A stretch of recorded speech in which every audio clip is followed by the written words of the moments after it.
Hello and welcome to video lecture series in Political Science. Today we are going to discuss chapter 2 titled as Freedom from your 11th class textbook Political Theory. For understanding, we have divided this chapter into 4 parts. So far we have discussed what is meant by freedom, how do political theorists define freedom, and why do we need rules and constraints to regulate our behavior. Today in this episode we are going to discuss what are the areas where we need to put constraints on an individual actions. We'll discuss about the ideas of famous British philosopher J.S. Mill, John Stuart Mill, and we'll talk about the self-regarding and other regarding actions of the individuals. So let us begin. So far we have briefly discussed that freedom is defined as absence of external constraints upon an individual. An individual is said to be free if he or she is not subject to external controls or coercion. Coercion means force. When he is able to take his decisions by himself or herself and the person independently acts in an autonomous way. Now every individual, community, society, group or nation cherishes freedom. Everybody values their independence. Nobody wants to be unfree. They wish to protect their freedom at any cost, and we have also seen that people have even sacrificed their lives for freedom. We have taken some example in the previous episodes of Nelson Mandela, Mahatma Gandhi, etc. But we also agree with the fact that in order to guarantee or ensure freedom to all the members in the society, we also need to have some constraints or restrictions on our behavior. These restrictions exist in the form of rules and regulations, and these rules and regulations are shared by all or agreed by all the members in society. That is, people agree that these kind of rules are going to govern our behavior within this social setting. These rules make our lives easier. They lay down a pattern to be followed in which individuals do not cross each other's ways, and it ensures smooth functioning of the social system or any organization for that matter. Now imagine a situation where there are no constraints. What will happen?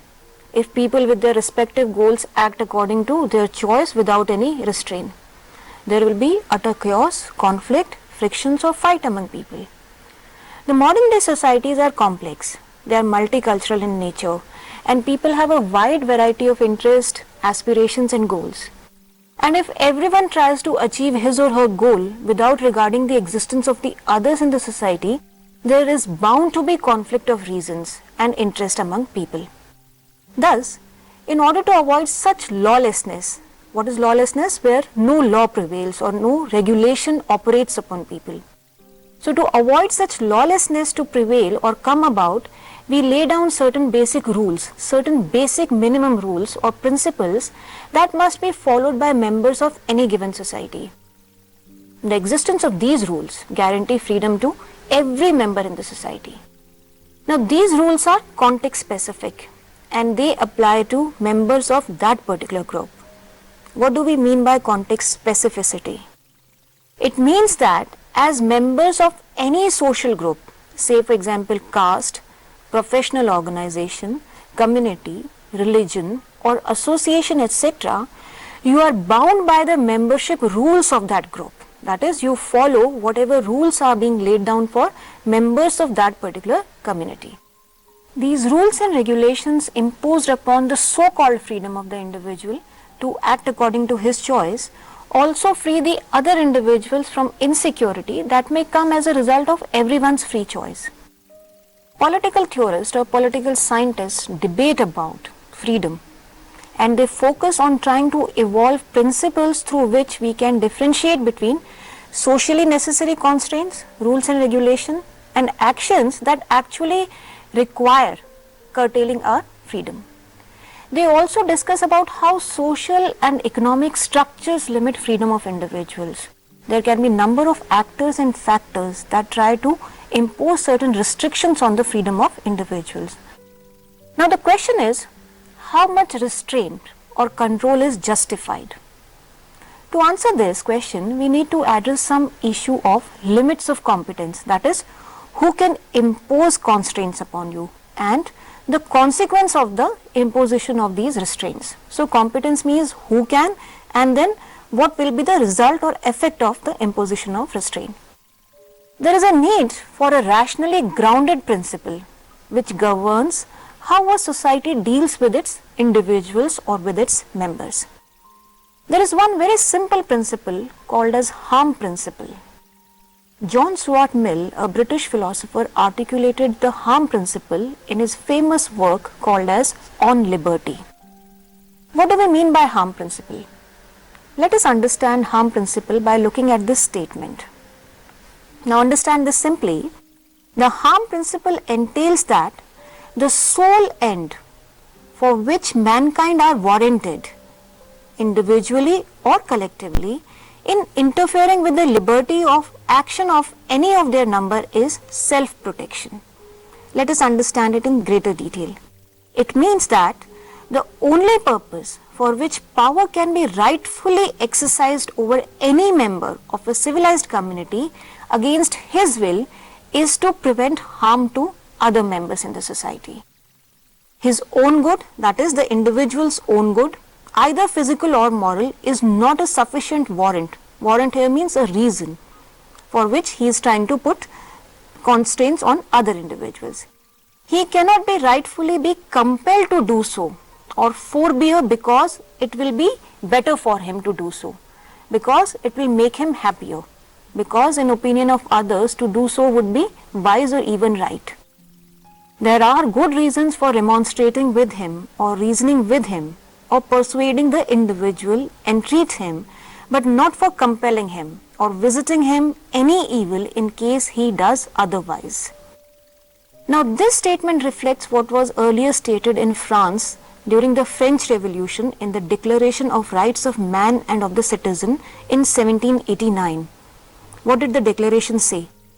The declaration had stated that liberty consists in the freedom to do everything which injures no one else.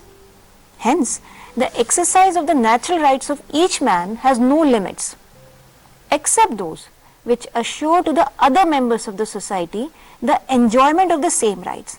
That is, if you have certain rights, I also have certain rights. So, our rights should not come in way of each other's rights. These limits can only be determined by law, and this is the role of law in curtailing freedom of others and ensuring rights of the other members. The belief that no one should be forcefully prevented from acting in any way he chooses, provided his acts are not invasive of the free acts of the other, has become one of the fundamental principles of libertarian politics. J.S. Mill presented one of the first and the foremost liberal defense of the free speech or freedom of speech. It will be important to discuss what is meant by liberalism in this context. Let us understand what is meant by liberalism here.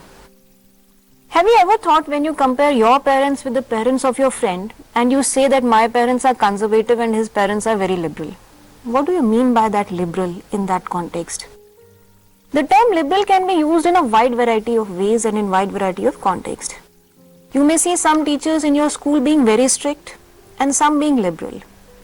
You compare your parents with your grandparents and you say your grandparents are more liberal than your parents.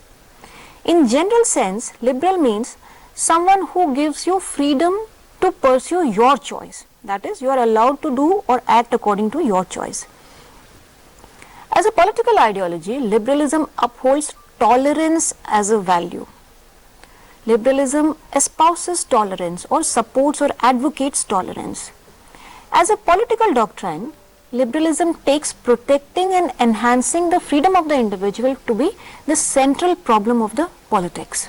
That is, politics should strive to protect and enhance freedom of individuals. Liberals typically believe that government is necessary to protect individuals from being harmed by other members in the society. Liberals have often defended the right of a person to hold and express his opinion and beliefs even if they themselves disagree with these beliefs. But liberalism is also something more than just tolerance or tolerance as a value. And also remember that liberalism is not the only modern ideology that supports tolerance. It is interesting to note the words of famous philosopher Thomas Paine, who calls government as a necessary evil. Paine says that government itself can become or pose a threat to the liberty of individuals. The problem is, or the issue is, to devise a system that gives government the power necessary to protect individual liberty. But it is also important that to develop a system that also prevents those who govern from abusing that power. So the governors or those in power should not abuse their power, but they should guarantee minimum protection to everyone. That is why government is necessary, but it can also be a necessary evil at times. Now, what is distinctive about modern liberalism is that it focuses upon the individual or on individualism also. For liberals, entities like family, society, community have no value in themselves. They have value only if these things have or are valued by the individual himself or herself. It places individual before the society. For example, they would say that the decision to marry someone should be taken by the individual according to his or her choice, rather than by the family, caste or the community deciding for him whom to marry and whom not to marry. But for a while, think of the way some, not all, some of the Khap panchayats decide about the fate of young and adult people about their decision to marry someone outside their caste or communities. So this is interesting to see the degree of freedom given to people and the constraints placed upon them. Now liberals tend to give priority to individual liberty over values like equality. They tend to be apprehensive or doubtful of political authority because it can also become constraining at times. Historically, in economic sphere, liberalism has favored free market and minimal role of the intervention of the state in the affairs or the functioning of the society. However, liberalism in the present time also acknowledges a role for welfare state and accepts the need for measure to reduce both social and economic inequalities in society. Extending the idea of liberty further, Mill makes a distinction between self-regarding actions and other regarding actions. Self-regarding actions have no effect on others against their wishes. They only affect the actor and consenting adults. For example, a person's right to stretch his arms around in public. The action of stretching these arms has no effect on other individual. So the action or choice of self-regarding actions are only for the individual who is performing them and have no effect on others against their choice or wishes. They only affect the actor or the person who is doing that action. Hence, they need not be regulated. These are contrasted with other regarding actions which affect others. The other regarding actions are those actions that have a consequence for others. If someone's actions may cause harm to others, then there is some need for putting some form of external constraint or requirement of some external interference on the action. After all, if your actions cause harm to somebody, then your action must be restricted. Some amount of constraints may be placed upon your action. And those who can get harmed must be saved from such harm by some external authority. Somebody has to intervene in between. In this case, it is the state which can come in between or can constrain a person from acting in the way that causes harms to somebody else in the society. But now the problem lies in determining what all actions are actually pure self-regarding actions and which have some social significance or can be other regarding action. The distinction between self-regarding and other regarding actions can also be problematic, particularly in large, complex and highly diverse societies, where people can think that their actions are self-regarding, however they can have an indirect or unintended consequence on the lives or actions of the other people. Mill cautions that one should also look into the seriousness of the harm caused by action before entering into a situation of placing constraint upon the freedom of others also. Freedom should only be constrained in special circumstances, the harm caused by your action must be serious. For minor harm, Mill recommends only social disapproval or rejection or criticism of such behavior as punishment, or making a person realize that he has done something wrong. Such minor harm does not call for use of force of law. For example, when you play loud music in your building without the consent of others, what are you doing? You are disturbing people in their studies, sleep, daily prayers, etc. The other residents of the area can indicate their disapproval of the inconvenience caused to them by, say, refusing to greet the person who plays the music, disregarding harm he is causing to others. But they should not involve the police unless it becomes a nuisance really. And of course, you might be aware of the fact that you cannot play loud music after permissible hours in the night in any given society. But such act of yours does not attract severe punishment. In modern societies, you will see the degree of crime and corresponding nature of punishment or fine have evolved.